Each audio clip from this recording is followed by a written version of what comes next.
Value zone hyper mart Nandamuri Balakrishna గారిచే November 28న నాచారంలో గొప్ప ప్రారంభం. నమస్తే, నేను Keshav. Welcome to Suman TV. Andhra Pradesh ఉప ముఖ్యమంత్రి పవన్ కళ్యాణ్ ఢిల్లీలో జోరుగా 2 రోజుల పాటు పర్యటన జరిపారు. అలానే వివిధ హోదాల్లో ఉన్నటువంటి మంత్రుల్ని, ప్రజాప్రతినిధుల్ని, కూటమి పెద్దల్ని కలిశారు.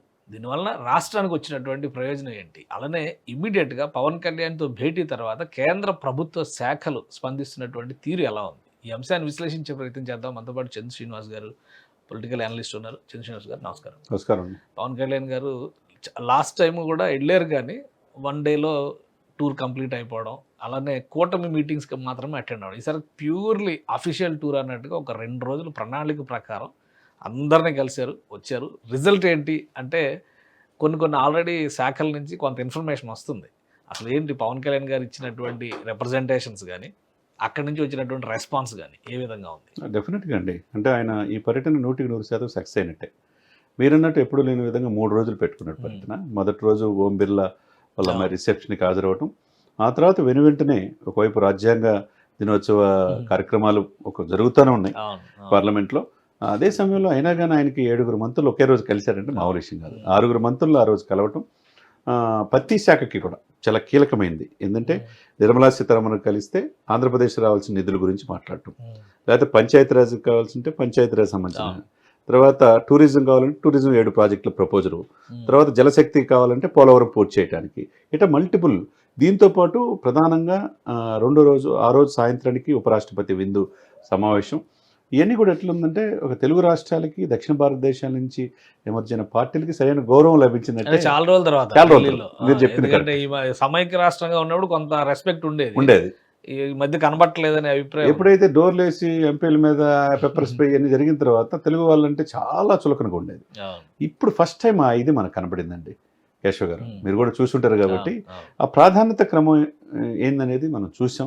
పెద్ద భారీ ప్రాజెక్ట్ ఒకటి వస్తుంది, గ్రామీణ తాగునీటి సరఫరాకి సంబంధించి ఏమి అప్రూవల్ అయిపోయినాయి అవన్నీ. అవునండి, అది కూడా జరుగుతూ ఉన్నది. ఎందుకంటే ఫస్ట్ రోజు అయిపోయిన తర్వాత 2వ రోజు మార్నింగే భూపేంద్రుడితో మాట్లాడిన తర్వాత మోడీ గారిని కలవటం, జలశక్తి మిషన్ అనేది మనం చూసాం.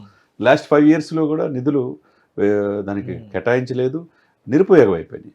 దాన్ని 25,000 కోట్ల రూపాయల ఆ ఇదిని వెంటనే అసలు గత ప్రభుత్వం జల్ జీవన్ మిషన్ అనేదాన్ని పట్టించుకోలేదు. ఇది ఇప్పుడు ఈయన గ్రామీణ నీటిపారుదల అనేది ఈయన చేతిలో ఉంది.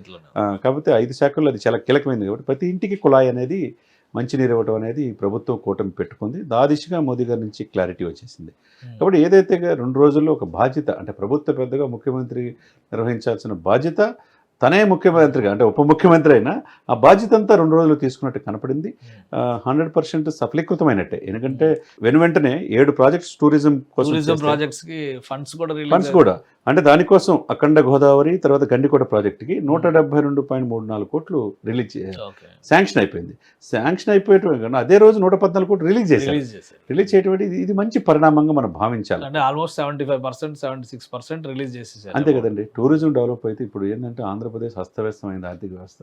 టూరిజం ఒకటే ఏకైక ఇది. 975 కిలోమీటర్ల తీర ప్రాంతం మనం ఎప్పుడు చెప్పుకుంటాం గుజరాత్ వాళ్ళు.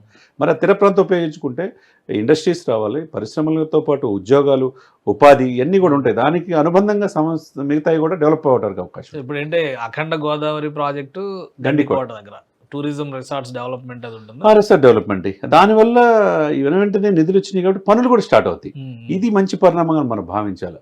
ఇకపోతే 2 రాష్ట్రాలకి ఇవన్నీ ఒక ఎత్తు అయితే నేను సాయంత్రం తాజ్ హోటల్లో, కానీ దానికంటే ముందర ప్రధానమంత్రితో భేటీ, అది దాని తర్వాత ఆయన చేసినటువంటి ట్వీట్, ఎప్పుడో గాంధీనగర్లో కలిసినప్పుడు ఎంత ఎమోషనల్ అటాచ్మెంట్ ఉందో ఇప్పటికీ అదే ఉంది అంటూ ఆయన ట్వీట్ చేశారు. ఆయన పిఎం ప్రధానమంత్రికి మధ్య ఉప ముఖ్యమంత్రికి మధ్య జరిగినటువంటి సంభాషణలు ఏంటి? డెఫినెట్గా అండి, మీరు చెప్పినట్టు ఆయన ఇప్పుడు 3వసారి ప్రధానమంత్రి అయ్యాడు, కానీ మొదటిసారి ప్రధానమంత్రి గుజరాత్ సీఎంగా ఉన్నప్పుడు ఆయన కలిశాడు గాంధీనగర్లో.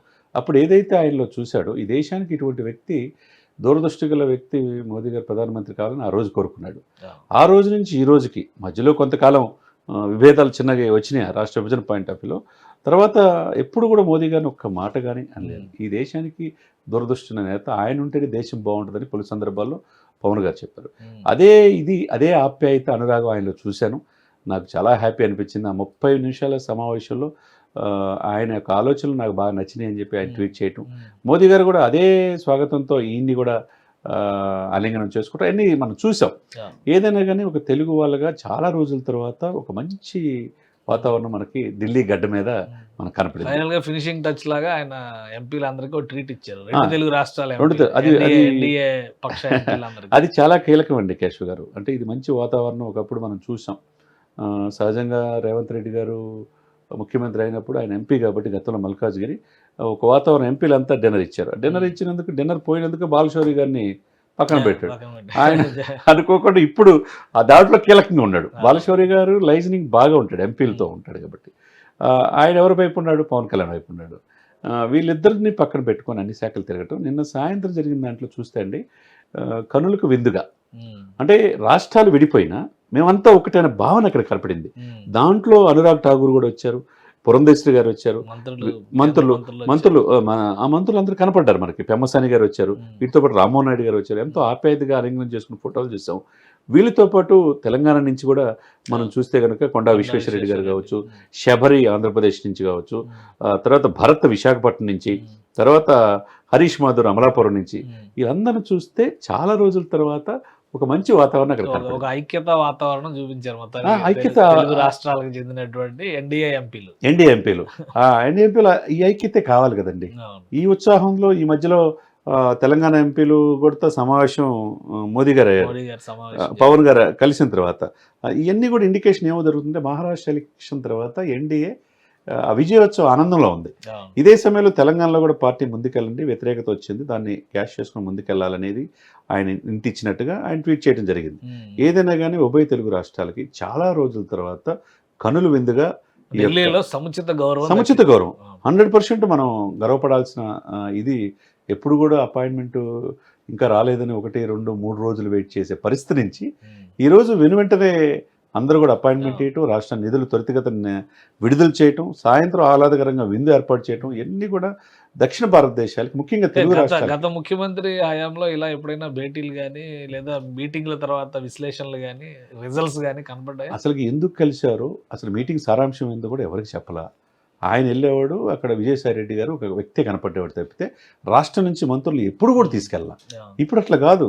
గెలిచిన ఇద్దరు ఎంపీలని, ఇద్దరు నాకు ఏంటి దేశంలో నేనేది చూపిస్తాడు, ఇద్దరు ఎంపీలు పక్కన పెట్టుకున్నాడు. మిగతా 2 రాష్ట్రాల ఎంపీలతో విందు ఏర్పాటు చేశారు. ఈ దేశానికి నాయకత్వం ఇస్తే మోడీ గారిని కలిశారు, 7 సెంట్రల్ మినిస్టర్ని కలిశారంటే గత 5 సంవత్సరాలు మనం ఏనాడు చూడాల. రాష్ట్రం కోసం, రాష్ట్ర భవిష్యత్తు కోసం మాకు ఇది కావాలి, ఇది అడిగామనేది ఏ రోజు మనకు కనిపించలేదు కదా. ఎందుకంటే స్పెషల్ స్టేటస్ తీసుకొస్తాను 21 మంది నుంచి ఇంకా తిరిగి రాకముందరే నిధులు విడుదల జరిగింది అంటున్నారు. మరి అంతే కదండి. ఇప్పుడు ఈ ప్రాజెక్టు కోసం 7 ప్రాజెక్టు సానుకూలంగా స్పందించడం, తర్వాత పిఠాపురం హాల్ట్గా రైల్వే కూడా వైష్ణవ్ గారు ఓకే చేయటం, ఎన్ని పరిణామాలు మనం చూసుకుంటే ఇదొక్కటే ఎగ్జాంపుల్. గండికోట అఖండ గోదావరి ప్రాజెక్టుకి సంబంధించిన ప్రపోజల్ చేయగానే 172.34 కోట్లు శాంక్షన్ చేయటం ఏంది, నిధులు కూడా 114 కోట్లు ఒకే రోజు కలిసిన రోజు రిలీజ్ చేయటం, ఇది చారిత్రాత్మక అంశంగా మనం భావించాలి. నాయకత్వం వహిస్తుంది ఎవరు ఈ రాష్ట్రంలో, ఆయన వల్ల మనకి ఏంటి అనేది ఆలోచించాలి అనేది కలిగింది. దాన్ని మనం సంతోషంగా. Thank you Srinivas garu. ఇది Pawan Kalyan Delhi tour grand success అయింది. పార్టీ పరంగానే కాదు, ఆయన పొలిటికల్ అడ్మినిస్ట్రేషన్ పరంగా కూడా రాష్ట్రానికి మేలు చేసేటువంటి కొన్ని నిర్ణయాలు ఆయన ఢిల్లీ నుంచి ఇంకా బయలుదేరక ముందరే కేంద్ర ప్రభుత్వం నిధులు విడుదల చేసినటువంటి సంకేతం. అలానే రాష్ట్రం మొత్తానికి కూడా ముఖ్యంగా మారుమూల ప్రాంతాలకి తాగునీటి సరఫరా కోసం జల్ జీవన్ మిషన్కి ఒక అప్రూవల్ తీసుకొచ్చారు పవన్ కళ్యాణ్ గారు. 25,000 కోట్ల రూపాయలు విలువ చేసేటువంటి పనులు మొదలుపెట్టడానికి ఒక మార్గం సుగమమైంది. ఇక తెలుగు రాష్ట్రాల ఐక్యతను చాటే విధంగా ఎంపీలతో ఆయన నిర్వహించినటువంటి విందు, రాష్ట్రాల అవసరాలు, రాష్ట్ర అభివృద్ధి విషయంలో కేంద్రం ఆదుకోవాల్సినటువంటి అంశాలు, ఇవన్నీ కూడా మొదటిసారిగా చాలా రోజుల తర్వాత ఢిల్లీ వేదికగా తెలుగువారి సమైక్యతను చాటినట్టుగా ఉందని చంద్ర శ్రీనివాస్ గారు విశ్లేషిస్తున్నారు. ఇది స్పెషల్ డిస్కషన్. Keep watching.